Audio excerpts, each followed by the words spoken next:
Welcome to the Ask Phil Skinny podcast with a guest. I'm proud to present Andrew. Andrew, please tell us more about yourself. What is your story?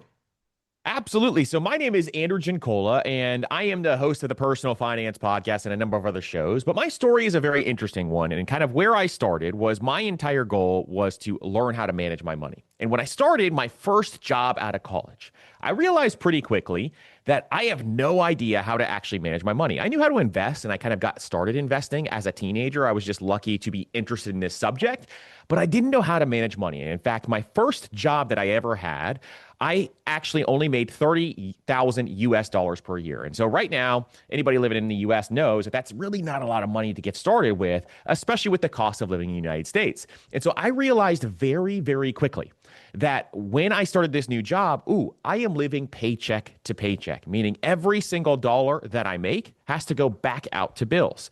And so very quickly, I realized I need to solve this problem. I need to solve it fast. And there was a moment in time when I was driving to work and I went to go fill up my gas tank, and I didn't have enough money to even fill up my tank of gas completely. And I vowed at that moment in time to say to myself, hey, I need to change my entire financial situation because this is not going to work going forward. And I'm not going to let this work going forward. So instead, I want to transform my financial life. So I decided to do a number of different things. And the first thing I did was realize, okay, well, I don't make much money, but let's see if we can cut back in some of these different areas. So I looked at how much I was spending in different areas and decided to just cut back a little bit and see if I could, save some money. So I did that. But secondly, then I realized, well, the bigger problem here is how much money I am making. So I focused my time and attention, as much of it as possible, on increasing my income, the amount of money that I was making over this time frame. And once I did this, everything changed for me because I was increasing the difference between my expenses and my income. And we call this the gap. And the gap is where you can build wealth. The gap is where wealth is built. And if you take that difference between your income and expenses and put it towards investments or put it towards wealth building activities, you can absolutely change your life forever. So I started to do this, and I would focus my time and energy on increasing my income. So I went to my boss and I said, hey, I want to learn how to make more money here, and I want to become a productive employee to you. How can I do that? And we went through this 6-month process so that I could earn more money and get promoted. Then I went and started some side businesses, and I would sell things on Amazon. I would sell things on eBay. I had a side of the road Christmas tree stand where we would sell live Christmas trees to people during Christmas time. I had a bunch of other side hustles and side businesses that I started to try to increase the amount of money that I was making over this time frame. And so it kept increasing, and it was absolutely fantastic. And eventually, I was able to actually leave my job and start investing in real estate. So I started investing in real estate and started to grow that portfolio, eventually sold that portfolio, then started investing into businesses and growing a portfolio of businesses. I sold one recently in October. And so now we are here. And in 2020, I decided, okay, COVID just hit. I'm going to start a podcast, and I want to help people with their finances because this is the information that I needed when I first got started. And so I started a show called the Personal Finance Podcast. Very boring name, but really fun concept in the way that we do this. And so when we started that show, we started to teach people how to become wealthy. And our goal was to create 1 million millionaires. That was the original goal that we kind of talked through. And it was a fun initial goal that we're still working through right now. And so once we started that process, all of a sudden the show started to grow a little more and a little more and a little more. And now we are at the point where it's just one of the coolest things that we get to do every single day and one of the most fun parts of our journey. And so that's my journey in a nutshell. That's kind of where I got started in this whole entire process. And I know I've been all over the place here, but this is one of those things that I think is really cool because I believe anybody in this world can build wealth and they can truly change their financial life and get financial freedom. That's our ultimate goal is we want people to achieve financial freedom.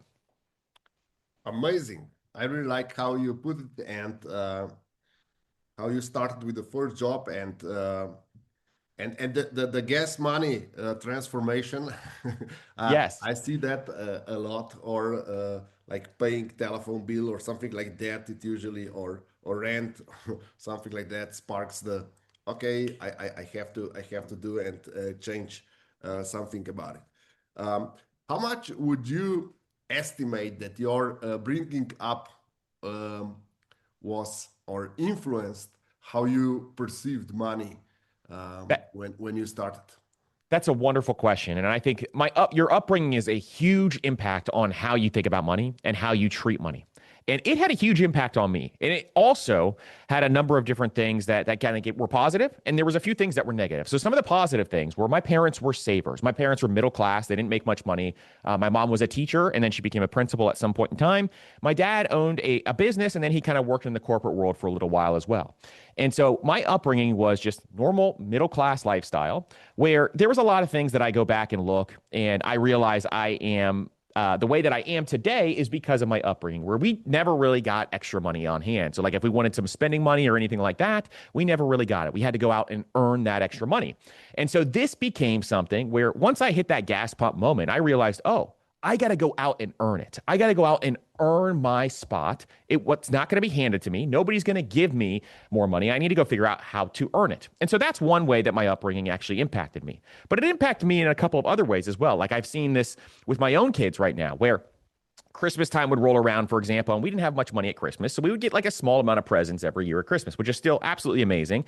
But during that time frame, I remember kind of going back and thinking, and now that my first son, when he was born, I used to give him way too many gifts during the holidays. And the reason for that was because I felt like I wanted to have more gifts, during my upbringing. And so I've seen that time and time again where my wife's like, hey, you got to stop spending all this money on him. And so I realized and reined it back in. I have 3 kids now. And so we have like a whole system that we put into place for that. But there are things like that with my upbringing that I know impact my psychology and the way that I treat money. But my parents were always folks who really believed in me, and they really believed in my ideas. And so I generate so many different ideas when it comes to business, and I generate so many different ideas when it comes to the way that I think about things. And they always, always, always push me to try to pursue those ideas. And I think that has been some of the biggest impact on me overall and the way that I handle money. And so their upbringing was definitely a fantastic impact on me. And there are other small things like the Christmas example where I know it probably negatively impacted me. Okay, so how would you estimate that an average American or average listener can change their ways? Because a lot of people that when they talk about money, they believe there's nothing they can do. They feel stuck, and they believe that they need to um, become a lottery winner or rob a bank or something to change where they're stuck at. What's your take on that? Is it really applicable to everyone? Are there people that cannot be helped?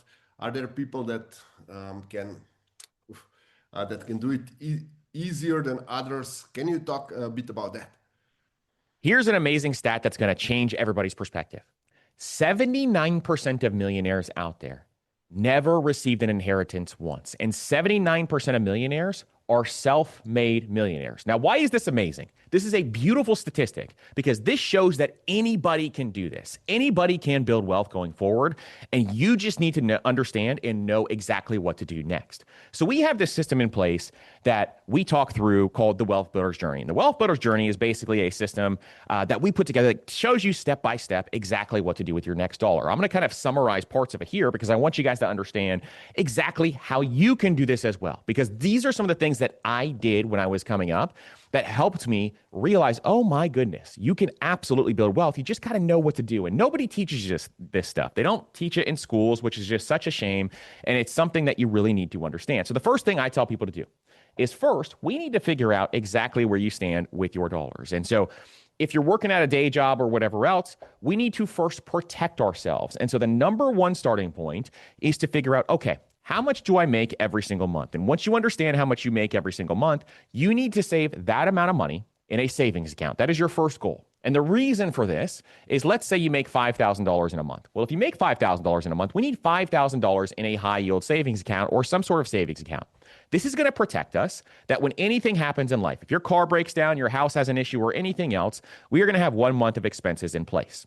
Once you have that in place, this is not the end of saving money. It's just the starting point. It's a small starting point to get the ball rolling on the next steps. Then we need to look at ourselves and say, okay, do we have some debt? Do we have credit card debt out there? Do we have debt when it comes to anything that's high interest? And so we classify high interest debt as anything above a 6% interest rate. Well, anything above a 6% interest rate is going to be something that you want to pay off as fast as you possibly can. And the reason for this is because Usually, some people are like, well, I'm not going to pay off my debt. Instead, I'm going to invest the money because you can do better off investing. Well, if you have a 6% interest rate, a lot of different investments aren't going to get that rate of return. So you're much better off paying anything above a 6% interest rate off. So a lot of folks, for example, in the US, come up with consumer debt. So credit card debt is a big example, or a personal loan. Maybe you had buy now, pay later, and all of a sudden it shifted over, and now you have to pay off that buy now, pay later loan. Or maybe it's a car loan or something else where you have high interest debt on there. Those need to get paid off next. And then we move on to the step three, which is thinking through the second part of your emergency fund. So we have something called the 1-3-6 method. You heard us talk about 1 month at the top, which is number one. But then we want to save 3 months of expenses in a high yield savings account. This is going to help us as a stepping stone to make sure that anything that happens to us in life, maybe we have a medical emergency, maybe our car breaks down, maybe the water heater in our house blows, any of those types of things, if that happens to you, you'll be able to have cash on hand to cover it. Most people who stay in the paycheck to paycheck cycle, or most people who stay broke, the reason why they stay broke is they don't have cash on hand to protect their finances. Cash is a protection to help you make sure that anything that happens to you in life, and we all know bad things happen to us in life, but anytime something happens in life, you have the money just there to protect yourself. Okay. So we have those different steps in place. And once we have that 3-month emergency fund, now we can start investing. And there's a number of different places to get started investing. But you can start investing in the market. Maybe you want to invest in real estate. It depends on where you are in the country or in the world. But you can get started investing. And once you get started, it'll absolutely transform and change your life. Why? Because once you start investing your money, that is when you're buying your freedom. And that's what money is there to do. Money is a tool to get you your freedom. It's not to buy stuff. It's not to buy designer stuff. It's not to have the midlife crisis where you're going out and buying the brand new fancy sports car. Sure, it could absolutely do that. And we want you to spend more on things that you love. But this is more so the area where we want you to use money as a tool to buy your freedom. And so once you start investing, we want you to split kind of half of it towards investing and half of it towards your emergency fund, which is the cash that you're saving up every single month until you get to 6 months. Now, 6 months is the minimum that we want you to have in that savings account. And the reason why we say 6 months is a minimum instead of like a lot of other people out there will say 3 months or 2 months, the reason why we say 6 months is if you lose your job, that is the big thing you want to protect against, because if you lose your job, then you at least have 6 months of expenses saved up so you can go find another job that suits your situation. Then beyond that, then we're investing in a bunch of different accounts and going through the process of thinking through, well, do we want to invest in our kids or anything else, and starting to build wealth that way. But that is the foundation, and that is how we get people started when it comes to managing their money. Interesting. What's your take on 401k? Should we put this, is that the investment money for the 401k, or could we put some of our liquidity money, as you call it, 136, into 401k? So the 401k is a fantastic place to start. So once we get to the investment level, that is where we start to invest in the 401k. And I would highly recommend first that people get the 401k match. So if your employer offers a match, this is a typically 100% rate of return. You can't get a better return than this. And so a lot of times I highly recommend getting the 401k match. Then after that, once you start that process, then you can start investing in things like the Roth IRA and your 401k and a taxable brokerage account. And it kind of depends on where you are and where you stand currently. But for me specifically, for most people, we like the Roth IRA, then the 401k, and then back to the traditional brokerage account. And so that is the order of operations and the way that we think about this, because it is a very, very powerful way to invest your dollars. Why? Because the 401k money goes in that has not been taxed yet. It grows tax-free, and you can pull the money out. And when you pull the money out, you'll get tax on those dollars based on the tax rate in retirement. So let's say, for example, that you are making $100,000 per year while you're working. Well, if you're working and you make $100,000 per year, maybe you want to put money in a 401k, and you're not going to pay taxes on the dollars that you put in the 401k. Then down the line, you do a really good job. You have a couple $1,000,000 in retirement. And once you retire, you want to start drawing down and pulling money out of that 401k so that you can live on the money in retirement. Well, once you start to do that, it is going to be pulled out at the tax rate that you have in the future. So if you do not have a job in the future and you're not really making a lot of money, your tax rate is going to be much lower than when you were making $100,000 per year in your working years. And so this is why the 401k is powerful, because it is a retirement account that helps you reduce your overall tax bill here in the US. And that is why people love it. Okay. Now I would like your take on life insurance. and medical insurance and disability insurance. What's your take on that? What do you recommend in these areas? Perfect. So, first, when it comes to life insurance is one that there is a lot of false information out there when it comes to this. The life insurance that we typically talk about is called term life insurance. This is the cheapest life insurance that you can get. And the only time you want to get term life insurance is if someone who is in your family depends on you, or someone who is a business partner depends on you, or something like that. If somebody depends on your income, the amount of money that you're making every single year, then you want to get life insurance. And term life insurance is one of the best options out there. For someone who is in their 30s or 40s or 50s, you can get term life insurance for such an inexpensive rate. I've seen rates out there where someone's getting $500,000 in life insurance and they're in their 40s and it's like 35, $40 a month. So it's really an inexpensive way to make sure that you get life insurance coverage. Now, the way term life insurance works is it's for a specific term. This is why it's so cheap. So let's say you're 45 years old and you go out and buy some term life insurance. Well, you buy it from 45 to say age 60. Well, the thought process here is that by 45 to 60, you're trying to make sure that you have enough coverage in place. And by the time you turn age 60, you want to have that nest egg in place so that your family is covered and you already have money on hand in your retirement accounts or wherever else. But the term coverage is going to cover you during that time frame when you feel as though you're going to need this if something were to ever happen to you. There are a bunch of other life insurance policies and products out there. You hear things like universal life insurance, where people try to position them as investments. In our opinion, life insurance is never an investment. It is always just insurance. It's supposed to just cover you. And so that's why we talk about term insurance. A lot of these other policies are going to benefit the person selling it to you more than the person who is actually taking on the policy. And so this is really, really important to note. A lot of advisors out there, financial advisors, will say, hey, you need this life insurance policy. But what's really happening is they're making a huge commission on those dollars. And so you want to make sure that you understand the policy completely and look at the fees. Now, the second one that you asked about was health insurance. I think everybody needs health insurance. It is one that covers you because you have no idea what's going to happen to your health, and surprises can happen at any given time. In the US, it is so incredibly expensive to carry life insurance or to carry health insurance right now. And it is one of those things that most people need to make sure that they are shopping around. Shop your health insurance around. If your employer offers it, that's fantastic. Usually you get a discount if your employer offers it. If they don't, you want to make sure that you have health insurance coverage that really can cover enough for you and your family. Now, a second thing you could do is get high deductible health insurance, and then you use something like an HSA. So an HSA is one of the best accounts out there, and it's actually a surprise retirement account, but it's called the health savings account.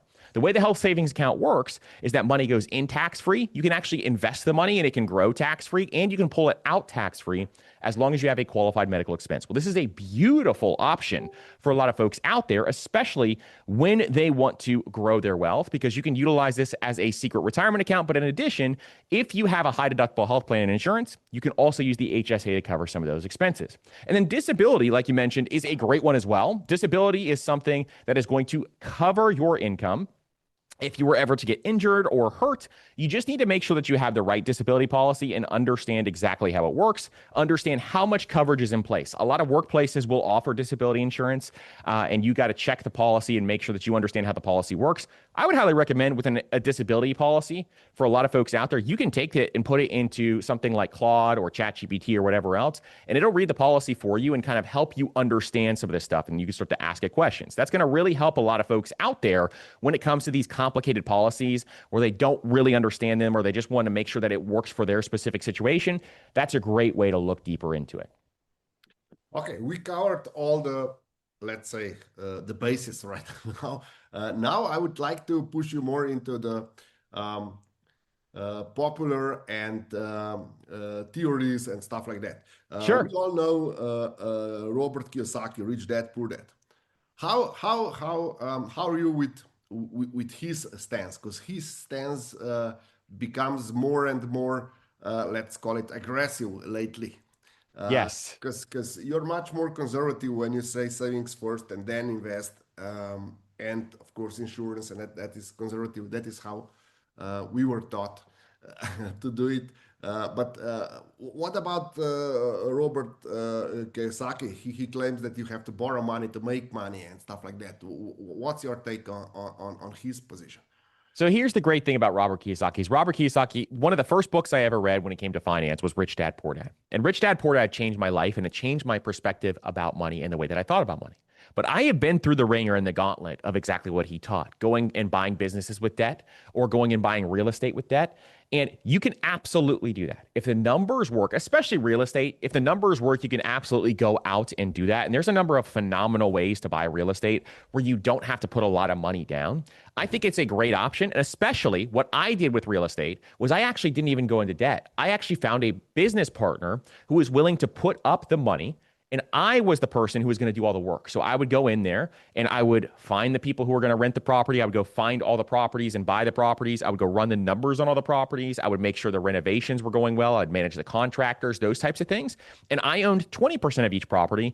And the person who had all the money owned 80% of each property. And so when we did that, that's a great way to get started where you don't have to go into debt. Instead, you can have a partner in place and start to learn the basics and learn the ropes. Then as that partnership evolves, you can own more and more of a percentage of these properties. And eventually you're going to be making enough money where you can start to buy your own properties. That's a great place to start. So you're not going into debt. Instead, you are getting the ball rolling and getting started. But I have done it with businesses as well. And I can tell you when things go the wrong direction or when they don't go the right way, it is very, very stressful to hold the bag when it comes to this. So a great example of this is Dave Ramsey. So if you've ever heard of Dave Ramsey, he is one of the leading voices in the finance world. And I think he has the number one podcast in the business category right now. And when you look at Dave Ramsey, in his 20s, he used to buy a bunch of real estate. He first became a millionaire in real estate, but he had all of this debt on the real estate. And eventually, there was a big recession that happened. And when the recession happened in the 80s, the banks all called on his loans and he had to try to pay back all those loans. And he actually had to file bankruptcy in his 20s because of this. And this is why he is so big on not having debt, is because of that reason. Now, I'm not saying don't have debt. I think there's good debt and there's bad debt. And I think Robert Kiyosaki is kind of right in the middle, but he's extra aggressive. Whereas for me specifically, I like to evaluate it situation by situation and run the numbers. The numbers are going to tell you everything. And if you have a lot of cushion in some sort of deal, I think it's worth every penny to kind of take on that risk. Okay, so if because we're addressing midlifers, what's your number one advice for midlifers that are starting to get, let's say, the taste of they need to do something about their financial situation? Uh, where should they start? What is the number one thing they should do if they want to change their, let's call it, financial position? The number one thing they should do is first, focus on your income. If you're not making enough money in order to get started investing, focus on growing that income because you still have a lot of time left. And once you focus on growing that income, you can take those extra dollars and put them towards wealth building activities. Now, what are wealth building activities? These are things that are going to help you buy your freedom. So buying things like index funds and ETFs in the stock market, for example, or buying stocks or whatever else, you need to get started today so that you can start to grow your wealth for the future. Because I can tell you right now, nobody is going to come to save you. You need to get the ball rolling right now. And for a lot of folks out there, maybe you're struggling through, a midlife crisis or something like that. Let me tell you what to do right now. So every time you get an increase with your income, and say you get a raise at work, and a lot of you are probably making more money than you ever have in the middle of your life. And so when you get a raise at work, here's what I recommend a lot of people do. Maybe you want to enjoy life, but you also want to have that balance of buying your freedom and putting money towards your financial future. Well, we call this the 50-50 rule. Take 50% of your money that you make and put it towards, things that you want to do and things that you want to enjoy. So if you got a $10,000 raise this year, I'm going to do this for easy math, then you can take 5,000 of it, put it towards your vacations, put it towards your fun time, put it towards all those extra things, and take the other 5,000 and put it towards your investments, put it in your 401k or your Roth IRA or your investment account. This is going to create a balance in life where you can truthfully, absolutely transform your financial life because you still have a lot of time for compound interest to work. And the compound interest is the amount of money that your money is making. And so over time, you're going to see this growth happen where it'll absolutely transform your life and it is going to change your life forever. But focus on your income, growing that income. And then once you grow that income, take the extra dollars and put them towards wealth building activities to grow your wealth. Andrew, thank you for all these insights. Before we finish, where can our listeners and viewers find you? Thank you so much for having me here. You can find me on any podcast player. We are the Personal Finance Podcast on any podcast player. We're on social media at Master Money Co. And if anybody wants to dive deeper into these financial situations, we have something called Master Money Academy where I help people every single week learn how to manage their money. And we give you this step-by-step system that we're talking about here. You just go to joinmastermoneyacademy.com. Thank you, Andrew. Thank you for being my guest tonight. Thank you so much for having me.